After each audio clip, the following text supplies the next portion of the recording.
दोस्तों, स्वागत है हमारे YouTube चैनल मार्गदर्शन क्लासेस में। आज हम लोग देखेंगे वर्ग 10 का केमिस्ट्री का पहला चैप्टर रासायनिक अभिक्रिया एवं समीकरण। तो आइए हम लोग देखते हैं आज रासायनिक अभिक्रिया में कुछ इम्पोर्टेंट तथ्य को, जो परीक्षा की दृष्टि से बहुत ही उपयोगी है और लगभग प्रत्येक परीक्षाओं में, सिविल सेवा की परीक्षा हो या PCS की परीक्षा हो या स्टेट की परीक्षा हो या कंटेंट की परीक्षा हो, किसी भी परीक्षा प्रतियोगी परीक्षाओं में लगभग साइंस से क्वेश्चन को रखा जाता है।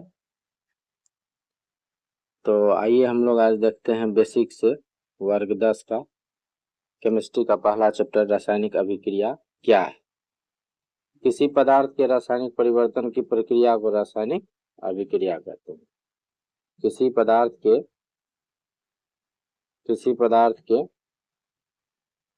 किसी पदार्थ में रासायनिक परिवर्तन होने की प्रक्रिया को रासायनिक अभिक्रिया कहते हैं। रासायनिक अभिक्रिया में एक या एक से अधिक पदार्थ अलग पदार्थ जो संगठन गुणों आदि में प्रारंभिक पदार्थों से भिन्न हो में परिवर्तित होते हैं। रासायनिक अभिक्रिया में पदार्थ की आणविक या आयनिक पुनर्व्यवस्था होती है, जिससे अलग पदार्थ का निर्माण होता है। तो सबसे पहले हम लोग रासायनिक अभिक्रिया किसे कहते हैं। रासायनिक अभिक्रिया हम उसे कहेंगे किसी पदार्थ में रासायनिक परिवर्तन होने की प्रक्रिया को रासायनिक अभिक्रिया कहते हैं। और रासायनिक अभिक्रिया जब होगी तो उसके गुणों में परिवर्तन होगा, उसके रंग में परिवर्तन होगा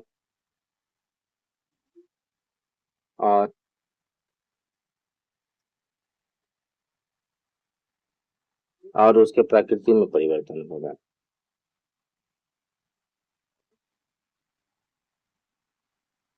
जिससे अलग पदार्थ का निर्माण होता है। जिन पदार्थों में रासायनिक परिवर्तन होता है उन्हें अभिकारक कहते हैं। तो अभिकारक किसे कहते हैं? जिस पदार्थ में रासायनिक परिवर्तन होता है उसे हम लोग अभिकारक कहते हैं। रासायनिक अभिक्रिया में बने हुए पदार्थ को हम लोग उत्पाद कहते हैं। अभिकारक के मिलने से जो पदार्थ उत्पन्न होता है उसे हम लोग उत्पाद कहते हैं। ये उत्पाद कहते हैं। अब है कि रासायनिक परिवर्तन और भौतिक परिवर्तन में अंतर क्या है।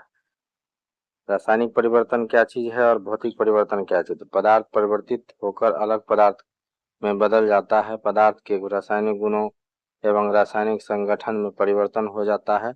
इसे हम लोग क्या कहते हैं? रासायनिक परिवर्तन कहते हैं। दूसरा है कि आणविक या आयनिक पुनर्व्यवस्थापन होता है। तीसरा है भौतिक विधि द्वारा पुनः प्रारंभिक पदार्थ नहीं प्राप्त किया जा सकता। उदाहरण के लिए जैसे जल का अवघटन जिससे हाइड्रोजन गैस और ऑक्सीजन गैस मुक्त होती है। दूसरा है जलना, जब हम किसी पदार्थ को जला देंगे तो वह पुनः व्यवस्थित नहीं हो सकता है। तीसरा है मोमबत्ती का जलना, खाना पकाना, दूध का स्कंदन, दूध से दही का बनना, लोहे में जंग लगना, ये सब क्या है? रासायनिक परिवर्तन है। आइए देखते हैं भौतिक परिवर्तन किसे कहते हैं। पदार्थ परिवर्तित नहीं होता और इसके रासायनिक संगठन एवं रासायनिक गुणों में कोई परिवर्तन नहीं होता। आणविक या आयनिक पुनर्व्यवस्थापन नहीं होता। भौतिक विधि द्वारा पुनः प्रारंभिक व्यवस्था प्राप्त की जा सकती है। उदाहरण के लिए पानी को जमकर हम लोग क्या करते हैं? बर्फ बनाना है। चीनी में पानी में घुलना, मोम का गलना, दूध क्रीम अलग करना, दही से मक्खन निकालना और ऊर्ध्वपातन। तो ऊर्ध्वपातन किसे कहते हैं? तो ऐसा पदार्थ जो ठोस से सीधा गैस में परिवर्तित हो जाता है, ऐसे पदार्थ को ऊर्ध्वपातन कहते हैं। आइए आगे देखते हैं। मोमबत्ती जलने में मोम का दहन होता है, जिसमें कार्बन डाइऑक्साइड CO2 गैस बनती है। साथ ही ठोस मोम द्रव अवस्था में परिवर्तित होता है। अतः मोमबत्ती के जलने में रासायनिक एवं भौतिक दोनों परिवर्तन होता है। मोमबत्ती का जलना क्या है? रासायनिक और भौतिक दोनों परिवर्तन होता है।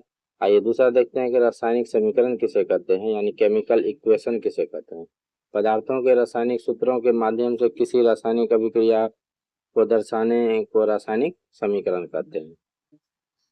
तो जब रासायनिक अभिक्रिया होती है तो हम अभिकारकों को उनके संकेतों के रूप में जब हम दर्शाते हैं तो उसे हम लोग रासायनिक समीकरण कहते हैं। रासायनिक समीकरण में अभिकारक को बाईं तरफ लिखकर तीर द्वारा उत्पादों में परिवर्तित होने को दर्शाया जाता है। जैसे उदाहरण के तौर पर हम लोग देखेंगे, ऑक्सीजन की उपस्थिति में मैग्नीशियम के दहन से मैग्नीशियम ऑक्साइड बनता है और इस अभिक्रिया को रासायनिक समीकरण निम्नलिखित Mg+O2 बराबर MgO, अभिकारक हो जाएगा Mg+O2 और उत्पाद क्या हो जाएगा MgO।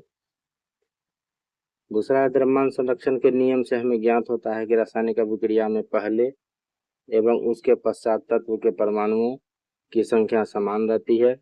अतः रासायनिक समीकरण में अभिकारक और उत्पाद में तत्वों के परमाणुओं का संतुलन आवश्यक है। रासायनिक समीकरण में तीर के निशान के बाईं और दाईं तरफ तत्वों के परमाणुओं की संख्या समान होने पर समीकरण संतुलित कहलाता है। वहीं यदि तीर के दोनों ओर तत्वों के परमाणुओं की संख्या समान न हो तो समीकरण को असंतुलित या कंकाली रासायनिक समीकरण कहते हैं। इसका समीकरण कहा जाता है। जब तीर के दोनों तरफ के परमाणु और अणु की संख्या बराबर होगी तो वैसे समीकरण को हम लोग क्या कहेंगे, संतुलित समीकरण कहेंगे।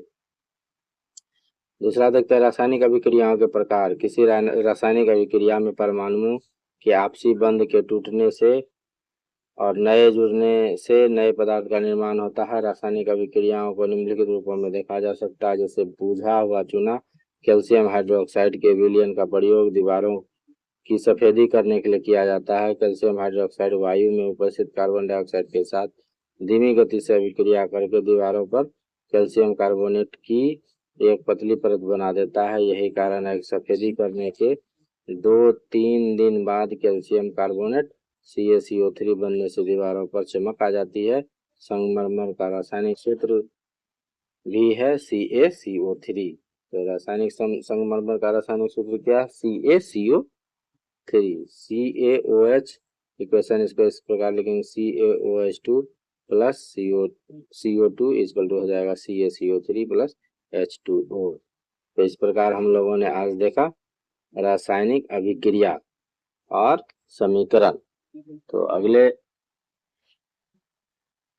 अगले भाग में हम लोग वर्ग 10 के अगले टॉपिक को देखेंगे और उसमें से जो इम्पोर्टेंट क्वेश्चन होगा उसको हम लोग सॉल्व करेंगे। Thanks for watching video. बहुत बहुत धन्यवाद दोस्तों। हमारा वीडियो अगर पसंद आए तो लाइक एवं सब्सक्राइब कर दें। धन्यवाद।